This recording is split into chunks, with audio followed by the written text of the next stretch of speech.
आपको इजीली सभी में क्लोरोफिल याद रहेगा। देखो ग्रीन एल्गी में, ब्राउन एल्गी में और रेड एल्गी में तीनों के अंदर क्लोरोफिल ए तो है, they all have a chlorophyll A. बस फर्क कहाँ आ रहा है, बी सी डी। तो ये आपको याद रखने के लिए सीरीज याद रखनी पड़ेगी, green algae, brown algae, red algae. तो यू कैन इजीली अंडरस्टैंड कि ग्रीन एल्गी में ए और बी है, ब्राउन एल्गी में ए और सी है, और रेड एल्गी के अंदर क्लोरोफिल ए और डी है। मुस्कान बेटा एंड चंदा बेटा, ध्यान रहेगा ना ऐसे आपको। मैंने जो अभी गलती कर दी थी राइट नाउ क्लास के अंदर, वो चीज आप थोड़ा सा ध्यान रखिएगा, ठीक है। ओके। तो यू कैन इजिली, आपको फिर मगअप नहीं करना पड़ेगा। मैंने सीरीज चेंज कर दी थी, मैंने ग्रीन, रेड एंड ब्राउन कर दिया, तो दैट्स व्हाई सी और डी में कंफ्यूजन हो गई। आप हमेशा क्या याद रखोगे, green algae, brown algae and red algae, GBR। तो आपको आराम से इनके क्लोरोफिल याद रहेंगे। आपको याद रहेगा कि किसके अंदर कौन सा क्लोरोफिल है। क्लोरोफिल ए तो सभी में है, बस आपको जो ध्यान रखना है वो कौन सा याद रखना है, chlorophyll B, chlorophyll B, chlorophyll C and chlorophyll D, that's all. तो आपको सारे का सारा कंसेप्ट दिमाग में रहेगा कि कौन सी क्लोरोफिल के अंदर आदमी, कौन से एल्गी के अंदर कौन सा क्लोरोफिल प्रेजेंट है। बस थोड़ा सा फर्क और जो आ जाता है वो आ जाता है रेड और ग्रीन एल्गी में, कि यहाँ पे अलग से और एक और स्पेशली पिगमेंट प्रेजेंट होते हैं। कौन से, जो मैंने अभी बताया। फियोफाइसी यानी ब्राउन एल्गी के अंदर क्या प्रेजेंट होगा, that will have a fucoxanthin, that have red algae, ये होगा। इसके अलावा एक और पिगमेंट है दैट इज फ्यूकोजैंथिन, ठीक है। इसी की वजह से कैसा कलर आ रहा है, ब्राउन। और आपके रेड एल्गी के अंदर कौन सा था, अभी मैंने आपको बताया था, that is phycoerythrin.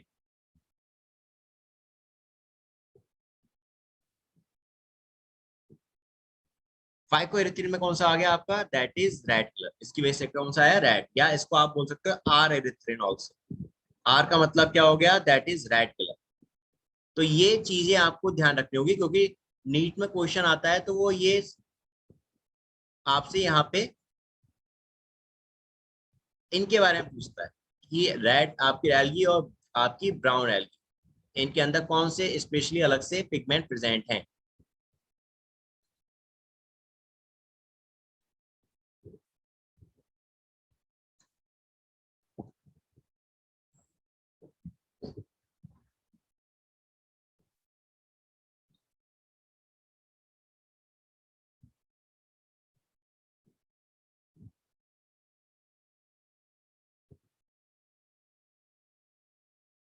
That is red. Okay चंदा बेटा, आपको याद कौन सा रखना है, मेन चीज यहाँ पे आपको याद रखनी है कि कौन सा, एक सेकंड, आपको क्या याद रखना है कि कौन सा पिगमेंट किस में प्रेजेंट है।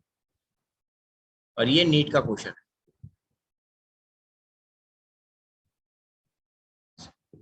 ये नीट में आया हुआ क्वेश्चन है, दोनों के दोनों।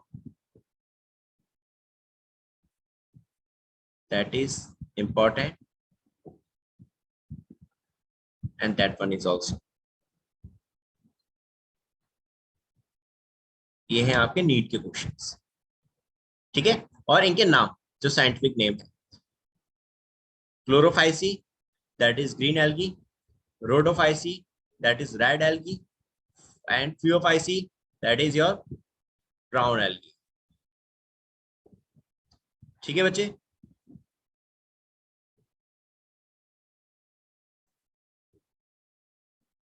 ये याद रहेगा आप लोगों को। Yes sir. इसको मैंने हाईलाइट कर दिया है, ये चीज ध्यान रखना, इसको मत भूलना।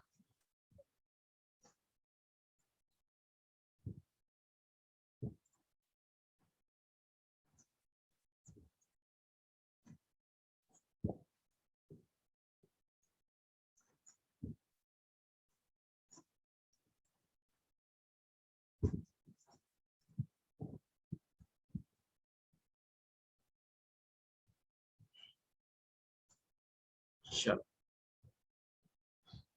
अब आ जाते हैं नाउ नेक्स्ट। ये मैंने आपको एल्गी के बारे में समझा दिया कि 3 क्लासेस थी इनकी, जो हमने इनके कलर के बेस पे इनको डिवाइड किया था, क्लोरोफाइसी, फियोफाइसी एंड रोडोफाइसी।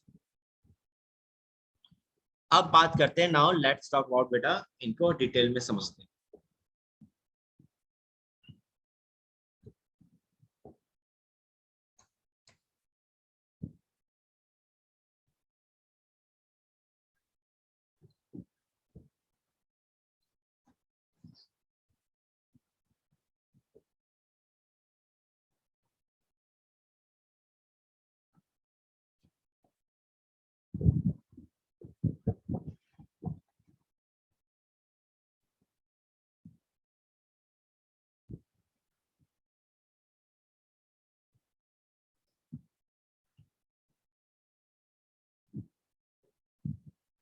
सबसे पहले थैलोफाइटा।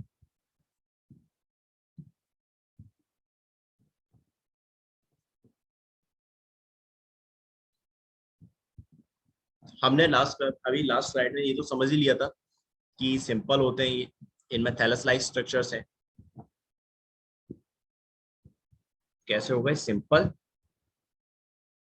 थैलॉइड, थैलॉइड बोले तो थैलस लाइक स्ट्रक्चर। एंड मैंने बताया था ना फोटोसिंथेसिस करते हैं, तो कैसे हो गए? ऑटोट्रॉप्स,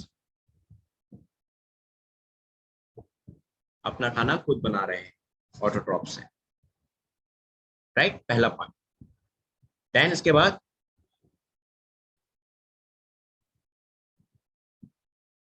क्लोरोफिल प्रेजेंट होता है इनमें, ये हमने देख लिया, is present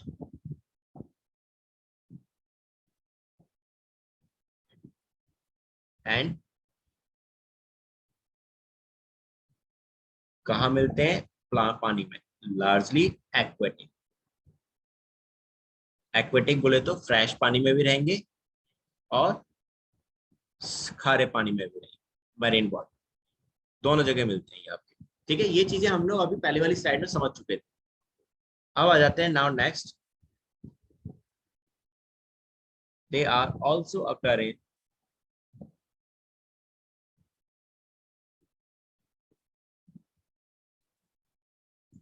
moist stones,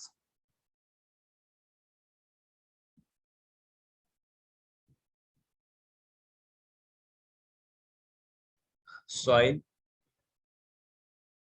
and wood। ठीक है बेटा, पत्थर, मिट्टी, लकड़ी, तीनों जगह रह सकते हैं, लेकिन कैसी होनी चाहिए? Moist, that is important line. Moist यानी पानी तो होना ही चाहिए, बिना पानी के ये नहीं रह पाएंगे। So that is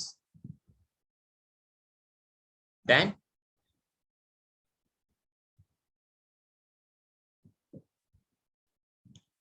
some occur in association.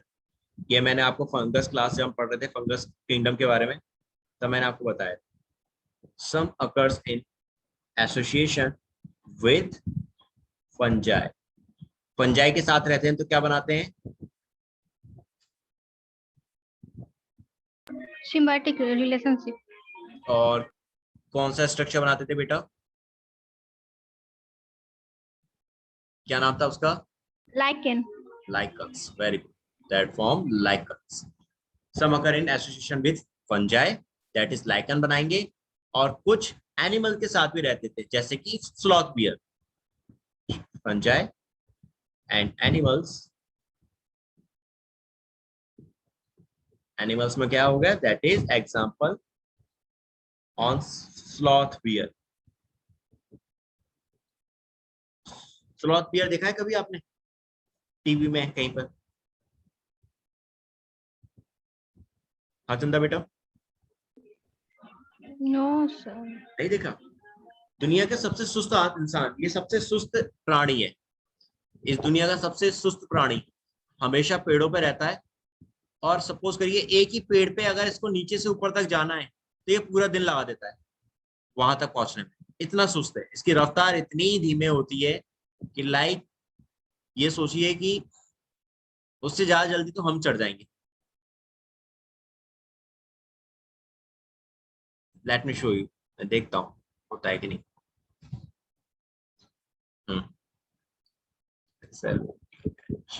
Sloth bear,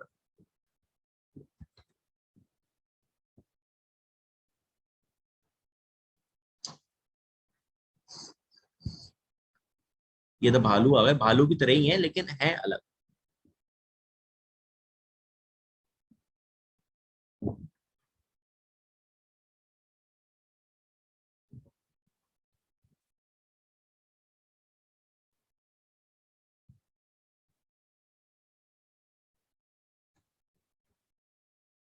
ये रहा, ये है, ये देख रहे हो, ये पिक्चर दिख रही है आपको सभी?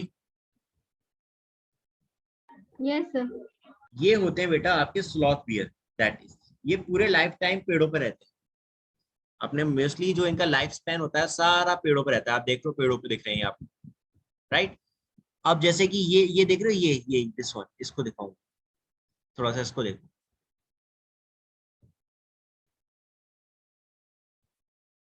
ये देखो, ये जो स्लॉथ बियर आपको दिखाई दे रहा है, आपको साफ दिखाई दे रहा होगा, पेड़ों में छुप रहा है कि नहीं छुप रहा है? पेड़ों के जैसे स्टेम्स हैं, देख लो ब्रांचेस, इससे मिलता जुलता हो रहा है कि नहीं हो रहा है?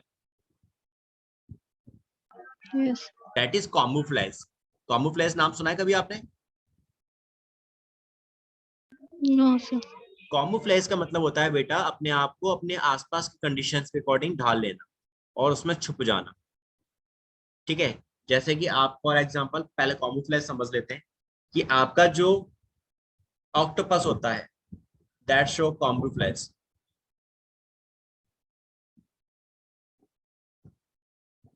ठीक है, ऑक्टोपस शो करता है। ऑक्टोपस तुमने देखा होगा, नाम सुना होगा, ऑक्टोपस जो होता है वो अपना रंग बदल देता है, ये तो सुना होगा।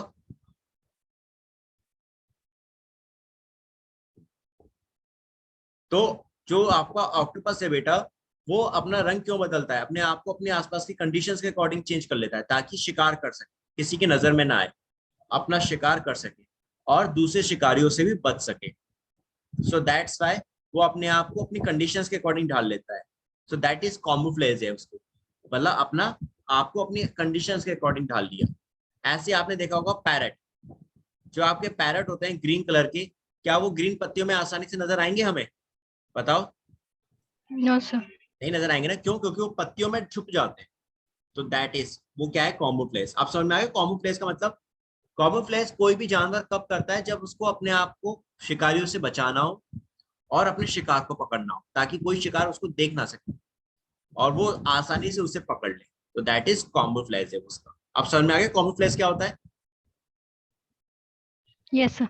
अब जैसे ये स्लॉथ बियर है, ईगल्स इनको बहुत खाते हैं। ईगल्स आते हैं, अगर ईगल्स को दिख जाए ना ये पेड़ पे, ऊपर से हवा में आएगा, पकड़ के ले जाएगा अपने साथ। तो ये क्या करते हैं, खुद तो नहीं अपने आप को ढाल, अपने कंडीशंस के अकॉर्डिंग ढाल पाते, ये एल्गी के साथ रहना शुरू होते हैं। इनकी बॉडी के ऊपर एल्गी ग्रो कर जाती है। जब बॉडी पे ग्रो कर जाती है एल्गी, तो जैसे देख रहे हो यहाँ पे ये एल्गी ग्रो कर रही है, तो इस वजह से इसका कलर कैसा हो गया है, बिल्कुल इसके स्टेम्स की तरह। देख रहे हो, बिल्कुल जैसे ये स्टेम है, आपको दिख रहा है ये स्टेम है जो, इसी की तरह इसके ये कलर हो रहा है, देख रहे हो। तो ये छुप जाएगा पेड़ पे, दिखाई नहीं देगा, और जो इसके शिकारी हैं वो इसको नहीं देख पाएंगे, जैसे ईगल इसको ठीक से नहीं दिख पाएगा, तो ये बच जाते हैं। अब समझ में आ गया? एल्गी जब स्लॉथ बियर के साथ रहती है तो एल्गी कैसे फायदा पहुंचा रही है स्लॉथ बियर को, क्योंकि यहाँ कोई सिम्बायोटिक एसोसिएशन नहीं है। यहाँ ऐसा नहीं है कि स्लॉथ बियर इसको कुछ दे रहा हो, मतलब कुछ बहुत बढ़िया सी चीज प्रोवाइड कर रहा हो, क्योंकि एल्गी तो सारा का सारा खाना खुद ही बना रही है, बस उसको यहाँ थोड़ी सी रहने की जगह मिल गई इसके साथ, और बदले में इसको यहाँ पे क्या मिल गया भाई, प्रोटेक्शन मिल गई थोड़े से। तो ये एक मेजर सिम्बायोटिक एसोसिएशन जैसा एग्जांपल नहीं है जैसे पंजाब में और यहाँ था, लेकिन यहाँ अगर आप देखोगे तो यहाँ इसको क्या मिल रहा है, स्लॉथ बियर को प्रोटेक्शन मिल रही है थोड़ी बहुत, ये अपने आप को छिपा ले रहा है बिकॉज ऑफ एल्गी प्लांट्स में। अब समझ में आया चंदा बेटा? Yes, sir. दैट इज, तो अब आपको एल्गी की लोकेशन समझ में आ गई, कहाँ कहाँ मिलेगी। फंजाई के साथ रहती है तो लाइकन बनाती है, यहाँ कोई स्ट्रक्चर नहीं बना रही। मेरा कहने का मतलब ये था कि आपका स्लॉथ बियर के संग जब लाइकन, आई मीन टू से, जब एल्गी रहती है तो कोई स्ट्रक्चर नहीं बना रही, जैसे फंजाई के साथ रहने पर लाइकन बना रही है। यहाँ ऐसा कोई स्पेशल स्ट्रक्चर नहीं बन रहा, यहाँ तो बस एल्गी स्लॉथ के ऊपर रह रही है, स्लॉथ के ऊपर रहती है तो स्लॉथ को थोड़ा कैमोफ्लेज हो जाता है, यानी वो आसानी से अपनी कंडीशन पेड़ों में छुप जाता है ग्रीन कलर होने की वजह से, और जो एल्गी है उसको शेल्टर मिल जा रहा है। बस खाना प्रोवाइड नहीं कर रहा कि भाई स्लॉथ भी है उसको खाना प्रोवाइड कर रहा हो, ऐसा कुछ नहीं। एल्गी फोटोसिंथेसिस खुद कर रही है, अपना खाना खुद बना देती है, और एल्गी स्लॉथ को कोई खाना भी नहीं दे रही, जैसे कि फंजाई को दे रही थी कि ले भाई तू न्यूट्रिशन ले ले मेरे से। ऐसा कुछ नहीं है, स्लॉथ अपना खाना खुद बना रहा है, खुद ले रहा है, वो खुद खा रहा है, लेकिन बस उसको प्रोटेक्शन हो रही है यहाँ पे बिकॉज ऑफ दिस। ओके बच्चे, क्लियर ये चीज? Yes, sir. चलो, तो आज मैं आपको इतना ही कर रहे हैं, नेक्स्ट क्लास कल हम जब डिस्कस करेंगे तो उसको आगे कंटिन्यू करेंगे। ओके बेटा, आज के लिए इतना ही। Thank you, sir. वेलकम बेटा।